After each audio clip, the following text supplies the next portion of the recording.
Hi Sagittarius, Happy New Year. This is your January forecast. The first thing to tell you is that Mercury, a planet that rules technology, communications and travel, does go retrograde between the 6th and the 26th of January. But more about that as I get into your forecast. The main thing about this month is that there's a lot of planets in Capricorn. And Capricorn is ruled by Saturn.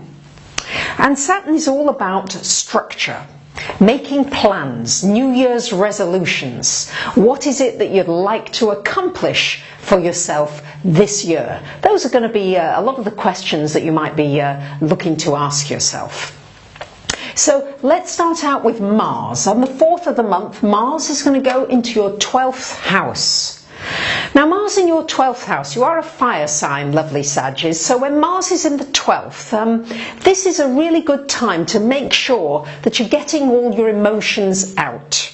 So if you're feeling a little bit pent up or whatever, great to do some physical exercise. If you're not able to do a lot of physical exercise, then it's really maybe a good idea to maybe write out some of the emotions if you're feeling lots of emotions and things are going on for you. But it's equally a wonderful time to put energy into anything to do with this esoteric realm. You might want to study astrology, for example, or tarot or numerology, or anything that takes you into the depths of the unseen realms. This is a great thing to do with Mars in your 12th house. Now much of the focus this month, Sagittarius, is going to be on your second house of money and finance and your own earned income.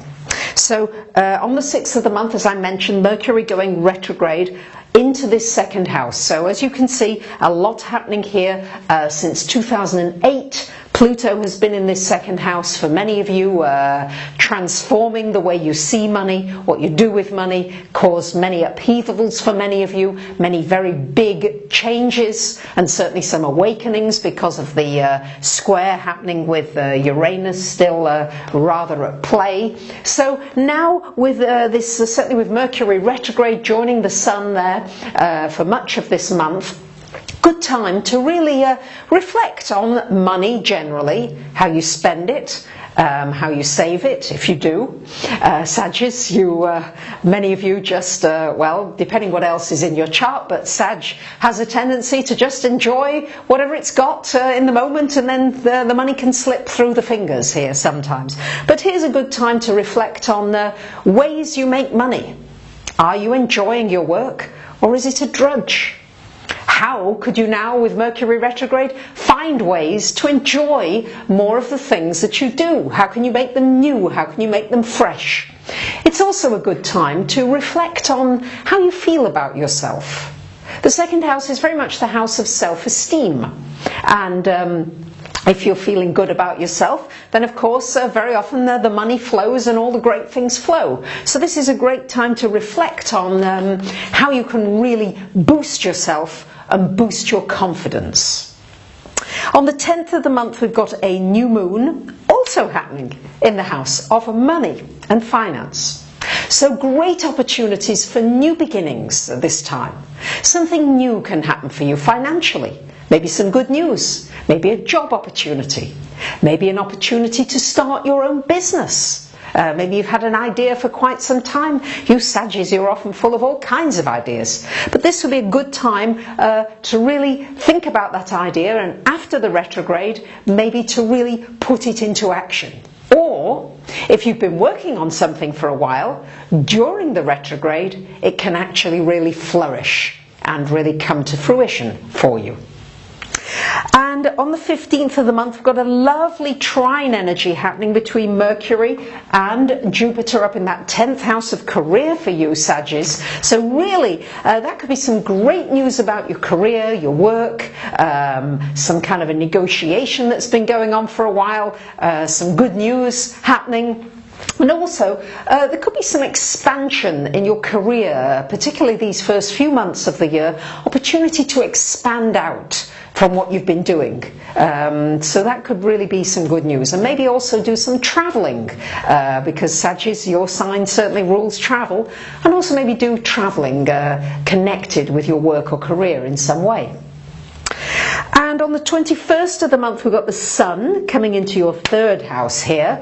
And the Sun in the third house is just asking you to say, well, what would I like to learn? It's a great time for learning something. It's a great time for learning new technology, not necessarily for buying it, but for learning it, especially when Mercury is retrograde. I often find that writing or something like that is so much easier when Mercury is retrograde, because Mercury has a tendency to slow down the thinking process a little bit. So good time to network, to do some social networking, to learn how to do it better, more effectively. Good time to learn how to market yourself. And also a nice time to mix with people around you, your social life. It should perk up a little bit there if you want it to, with the Sun in the third house. On the 24th of the month, we've got a full moon happening right up here in the 9th house, lovely Sagittarius. Full moon up there. That's a wonderful placement for a full moon. It's a great time. It could be a completion of a court situation if you've been involved in anything legal. It could be a completion of your plans for going on a trip somewhere. It could be a time it's shining a light for you to say, well, what do I want to do next? Do I want to do something internationally? Do I want to travel? Do I want to do business internationally? It's shining a light on your spiritual direction as well. Saying to you, well, you know, do I want to go on a retreat? How can I connect up now with some like-minded people so that we can do something exciting together? Because Sagittarius, you do need excitement in your life, and this full moon really could bring you a lot of excitement. And on the same day, the 24th, we have got Venus coming into your money house. And Venus, that could be some good news financially. Could be a gift, a bonus, something nice financially. What you have to watch is that you just don't spend everything in one hit, because Venus does like luxury and nice things. And you may buy yourself something luxurious with that Venus in your second house. I do want to address the fact that Saturn is in your sign now for this next 2 years. Not something to be frightened of, something to welcome. The way I see astrology is that when we know where the placements of the planets are, we can see what's coming up, and we can work with this energy, and we can transmute it, we can transform it. It's like anything. I can say one thing to one person, like for example, oh yes, you're going to meet somebody new this coming year, and one person may say, oh, that's wonderful, and another person may say, but I'm not interested, I don't even want to get into a relationship this year. So the same aspect can really be viewed very differently by different people. And I argue that Saturn can be the most wonderful thing in your sign. It can enable you to really get back to basics in your life. What's really important? To get rid of the things in your life that you know you've kind of been tolerating, putting up with. This will be an opportunity for you, really, Sagittarius, to be able to clear the ground for yourself. Literally clean and clear your garden so that some new roses and new flowers can blossom and bloom for you. So there you have it, my dear Sagittarius. I wish you a wonderful January. Thank you for subscribing, commenting, sharing. I do love hearing from you. Bye for now.